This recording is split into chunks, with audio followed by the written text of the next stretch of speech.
What's up everybody and welcome to the channel. In today's video we are going to take a look at this 2023 Jeep Wagoneer L Carbide. This L model is 1 foot longer than the normal Wagoneer. The wheelbase is 7 inches longer as well, and we even have an all-new twin turbo engine underneath the hood. We're going to dive into this jumbo SUV, and during the test drive we'll flip the cameras around to me, unveil the MSRP, and see if I think this off-road luxury SUV is worth the money. Underneath the hood of the 2023 Jeep Wagoneer L, you're going to find the 3-liter inline 6-cylinder twin turbocharged engine, pumping out 420 horsepower with 468 pound-feet of torque. There's also a very cool Wagoneer badge letting you know it's designed and built in Michigan, and this is born in the USA. The engine is paired to an 8-speed automatic transmission, and it features the QuadraDrive 2 4-wheel drive system. There's locking differentials and a 2-speed transfer case, and then with a curb weight around 6,300 pounds, you can expect to tow around 9,800 pounds. It runs on a 26.5 gallon fuel tank, and we've been averaging around 15 miles per gallon. Overall length is 226.7 inches with a wheelbase at 130. Height is 76.7 and width is 83.6 inches. And then now moving on to the exterior styling, this Carbide trim level has a really cool mean look with all the blacked out accents. We have a very nice set of LED headlights. You can see the DRL up on top as well as the projector beam, nice and blacked out with all gloss black surrounding it. We have a huge grille with the traditional 7 slats like every Jeep is going to have, with more of that gloss black all around it. Huge openings for maximum cooling, and you get a forward-facing camera. You can see more body color throughout the front bumper. Then you can see down below that we have LED fog lights and parking sensors. There's more mesh in the lower side with a safety sensor and even more openings, and then metal tow hooks down below with a gloss black trim piece in the lower portion. I love the look of the Wagoneer. It's perfectly proportional up front with a really large design. You can see Wagoneer written out on the front of the hood to really give it that nice design, and then nice sharp lines running all around towards the windshield. The River Rock Gray is a really good color to contrast all the black and just give this particular spec a clean look. We even have an upgraded set of 22-inch wheels with a multi-spoke design with Wagoneer right in the center. Then you can see more of that gloss black running all the way around the wheels. There's another sharp line along that, and then you can see Wagoneer with your American flag. Down below we have more of the gloss black as well as a nice set of running boards finished in that same color. And then we get a massive set of side mirrors finished in black. You have the integrated LED turn signal as well as a side view camera, and then all gloss black trim running around the windows. The side profile is very unique how all 3 of these windows are separated, and you can see that chopped trim piece going through the entire side. We also have 2 massive sunroofs up on top of the roof with your gloss black roof rails. Then you get a set of body colored door handles. As we make our way to the side profile, the L is noticeably larger than the standard Wagoneer. Obviously this is a huge SUV, and this one has so much road presence, and that back window is just so massive. I also love the sharp line cutting through the entire side profile, and that roof line even goes towards this rear end. You can see the shark fin antenna and then all gloss black trim running around the window surround. You get Wagoneer written out in the center in massive letters, then a very nice set of LED taillights, all integrated into the bodywork with a gloss black trim piece connecting them. You're going to see the backup camera in the center, very nice and clean lines all throughout the bottom. You get QuadraDrive 2 badge on the left, all of your parking sensors as well as more black trim, and then the trailer hitch cap down below. So there's a good look at the exterior with the 2023 Wagoneer L. This is a massive jumbo SUV. I can't even fit it in the camera frame, it's so big. Looks super cool in this color with the black accents. So we have Jeep's new key fob with Wagoneer written out. We have of course lock and unlock. You do get a remote start. If I go ahead and double tap that, the twin turbo engine will quietly roar to life. If I just press the button again, it can shut off. We also have the tailgate release to open up the liftgate. Then if you double tap the other button, it'll even lower the suspension. You may not quite see it on camera, but it'll lower to the lowest height, which is a really cool feature. With that said, keeping the key fob in my pocket, all I have to do is grab the door handle, it'll unlock. We can check out this interior. This particular spec has the global black leather interior, and you're going to see some aluminum color trim as well as some gloss black accents. Moving to the door panel, you can see that aluminum colored plastic trim along with your release handle and memory seating, some cool designs for the gloss black, and then a silver trim piece. You can see all of your window controls, lock and unlock and mirror controls, then some contrast stitching and some good padding for your armrest. We have a grab handle as well as the Alpine audio, then a ton of storage down below. On the left side of the seat, you can see all of your power controls as well as the lumbar support, then a nice smooth black leather with a little bit of contrast stitching. We get perforated leather in the center with a very nice stripe. Very simple design, and yet they look pretty good for a vehicle like this. Adjustable headrests. And then we get a 2-spoke steering wheel finished in leather with your Wagoneer name. And then now inside the Wagoneer L, keep my foot on the brake, we can go ahead and fire it up. All 3 of the screens are going to roar to life. You can see right in the center we have a lot of information within the vehicle, and you can configure that using the controls on the left side of the steering wheel. So right now if I scroll left and right, you can see all sorts of engine vitals that are all throughout the truck. You can continue scrolling. Scrolling down now, you can get to the next page with trip information. You have more things for navigation, off-road settings as well to see how the transfer case is doing, all the different drive modes, trailer settings, audio, messages, just like every other Chrysler vehicle. And then up in the main screen, you can scroll and just see your basic tach as well as your speedometer. We have controls on the right side for all of the cruise control as well as the distance pacing. We have a gear limit and then some audio controls on the left. On the right stalk, you're going to see windshield wiper controls and then turn signal and high beams on the left. And then down below, we have all of your normal headlight controls, interior dimming, the power button for your pedals, as well as the steering column. Then we have an electronic parking brake down below. You can see some gloss black trim, and then a nice vinyl design along the dashboard with contrast stitching, and we do have a heads-up display system right in the center. And then if we make our way to the center screen now, if I tap the home icon, you can see all sorts of different information from pitch and roll and suspension. You have your nav as well as audio and then more settings. This is all configurable. You can tap these full screen menus and get into other menus within the car. You can see your vehicle dynamics with all sorts of things. You can see vehicle gauges, pitch and roll meter in a larger screen, the select terrain as well as the suspension.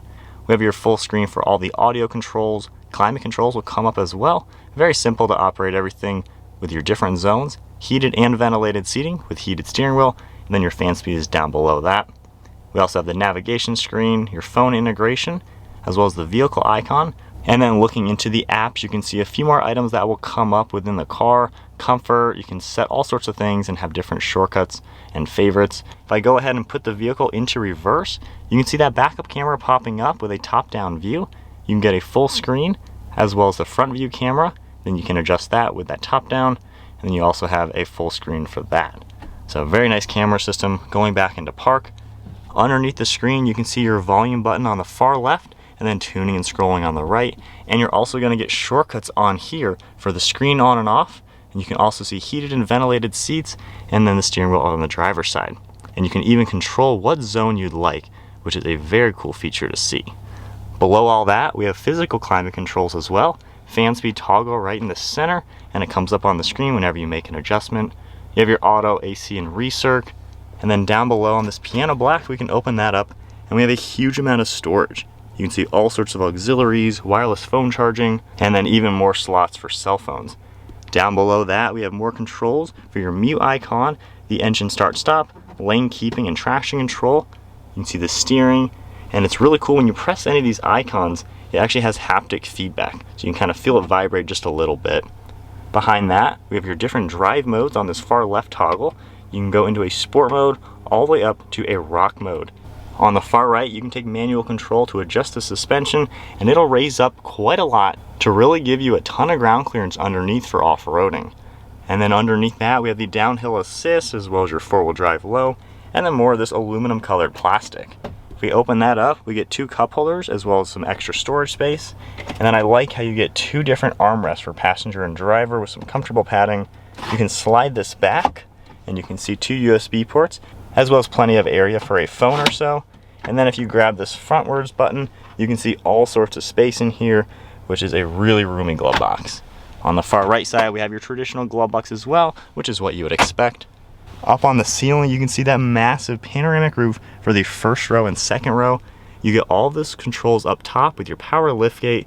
You can see dome lights, And then we even have a sunglass holder as well as a mirror to see what's going on behind you. Along the passenger screen, you can see information for audio, video, and HDMI. We can get even more information like navigation that will pop up so your passenger can control everything going on. We can go back to the home screen, see devices, then we can even go into camera and the passenger is able to view cameras that are in the vehicle. They can even go to the surround view and see all the same screens that you're able to see as a driver, which really makes the passenger in a lot of control. The controls button as well, you can adjust some settings, you can turn off the screen as well, and then even do your headphone controls. And then moving to the second row in the Wagoneer, if I grab the door handle and open it up, the door panel's finished off just like we saw up front with all the same materials. We even get the addition to a manual sunshade. And then this particular spec has a 3-seat bench row. You can see the same type of leather material all around it. We have manual recline on the far left with a slider lever up in front. And the center seat, you can even pull this down. We have a good armrest with extra storage space.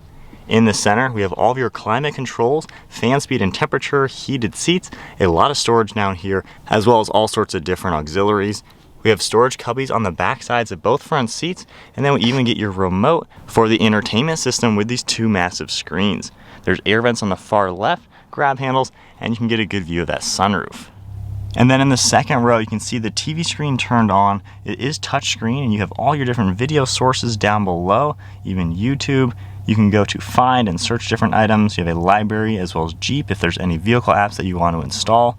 On the far right side, if you tap the vehicle icon, we can even get your climate controls coming up for these rear seats. So I love that for a second row passenger to have this type of control.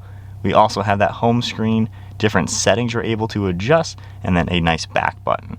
So then as far as interior space back here, this is a jumbo SUV at 5'11", plenty of headroom, plenty of knee room with the seat slid all the way back. I don't know why you would slide it any much further forward, but with it slid all the way back, it's really comfortable. If I go ahead and recline, it goes back a lot, as you can tell by that center seat.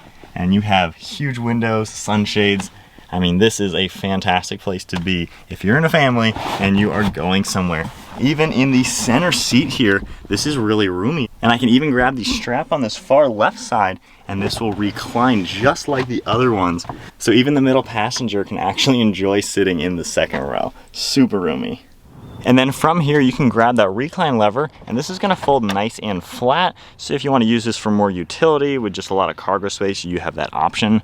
You can then lift this up. There's a button back here that you can press once, and it's gonna get this out of the way, and you're able to enter into this third row. So then now in the third row of the Wagoneer L, this is extremely roomy. We do get a sunroof back here with a manual sunshade, and then these seats recline. We have an electronic button on this far left side. With it all the way reclined right now, it's not at a crazy angle. However, I could honestly be back here for quite some time. I have really good knee room, even with the seats that are farther back. And then if they're just up a little bit, you have even more space. Now there's cup holders, there's USBs, there's air vents in here, pretty much everything you need. And even the other seats, the guy in the middle is still gonna be nice and comfortable. From here, you can just press this button and get that seat out of the way. And then down by my knees, there's even more buttons to automatically fold these third rows down from the second row. So if I just press that once, you can get a good look at the seats folding down. So then onto the cargo space, if I double tap the button on the key fob, it's gonna automatically open up this lift gate. Now the biggest change with the L versus the normal one is the amount of cargo space you're gonna see behind the third row. The standard Wagoneer has 27.4 cubic feet of space back here. This vehicle has 42 cubic feet just behind the third row. That is an enormous amount of cargo space. This is awesome to see. We have a nice Wagoneer branded all-weather floor mat. You can see we also get a little bit of extra space underneath it for a few extra things like roof rails and extra storage. We have aluminum rails. And then we have all of your buttons on the far right side to adjust the second and third row. But from here, if we go ahead, put that one down, you can see how it's gonna automatically go down. And then after pressing the other second row button, you can see how everything's gonna automatically fold down with the press of a button, and it is like a mile away. There is so much space in the new Wagoneer L. Going back through the doors, you can see everything nicely folded down flat. This is just a massive amount of space, and you can see how huge that rear window is. Just so much space in here. All right, so we are setting off now in this Wagoneer. Let's go into sport mode. We'll set our gear limit This thing packs a punch.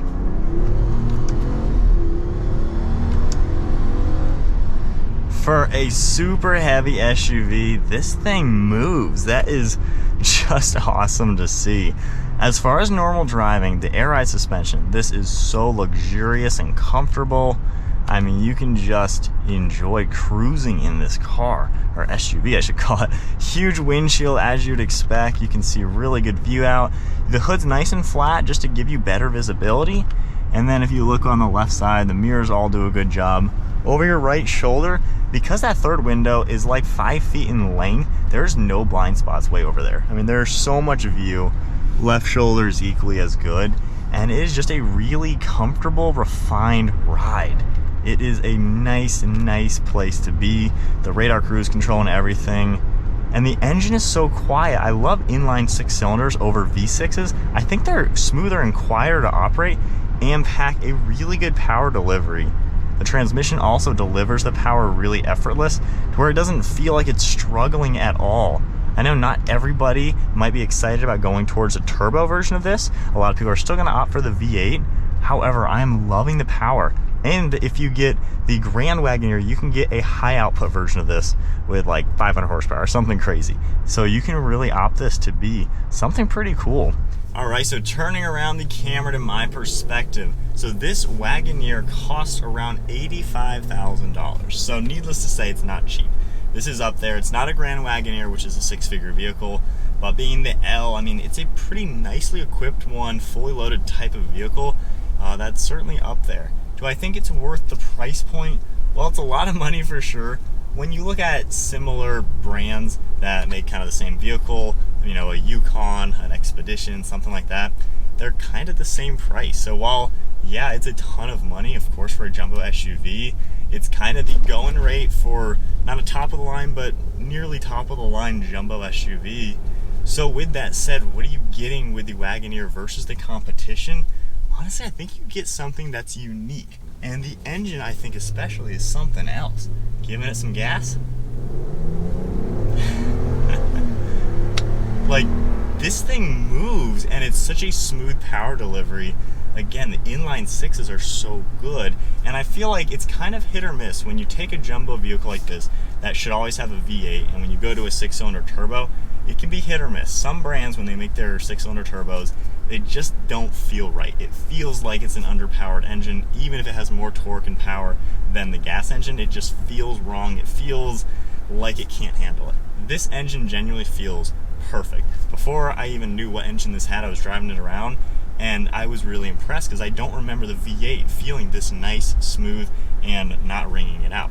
And then, of course, looked it up and realized this is the twin turbo, and I was really impressed. It feels smooth. The power delivery is fantastic. Gas mileage is decent. It's around 15. It's not rated at this exact moment. However, we're getting about 15 in this vehicle. But it feels like a really good option to get. It can tow a ton, and it's a nice place to be. Now, some gripes, you know, this is all vinyl, this is plastic, this is all plastic. So there's some materials in here that could be nicer for 85 grand. When you look at the competition, it's kind of the same though on a lot of them. There's gonna be vinyl, there's gonna be plastic, things like that.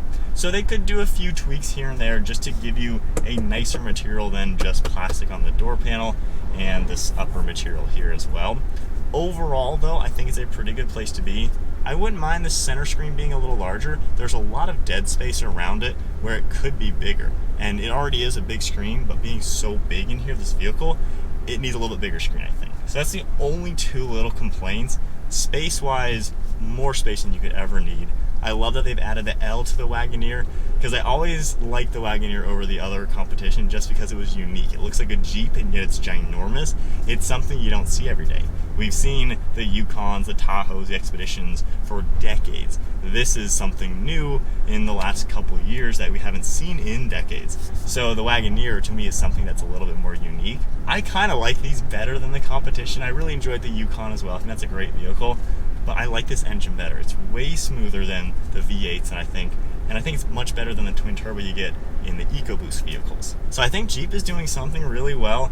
Again, it's a lot of money, but when you look at the competition, to me, this just feels like there is that extra luxury take to it, to where it's genuinely like a luxury take on a jumbo SUV. and you still get all the rugged, all the capabilities, and all the space that the normal brands are going to give you for this. And worst case, you want to have some fun, put it in sport mode. That is a lot of weight to be accelerating that quickly. That is so cool, and I can't imagine how the higher output motor would feel like. That's super cool. But there you guys go. That is the 2023 Jeep Wagoneer L Carbide Edition. Looks so cool inside and out. Definitely a pretty sick jumbo SUV. Jeep, good job. This engine particularly, I think, makes this set apart from the competition, and is why I do think this is a little better. So this engine particularly, I think, sets this apart. Hope you guys enjoyed today's video. If you did, give it a thumbs up, hit that subscribe button, stay tuned for plenty more content. I'll see you all in the next video.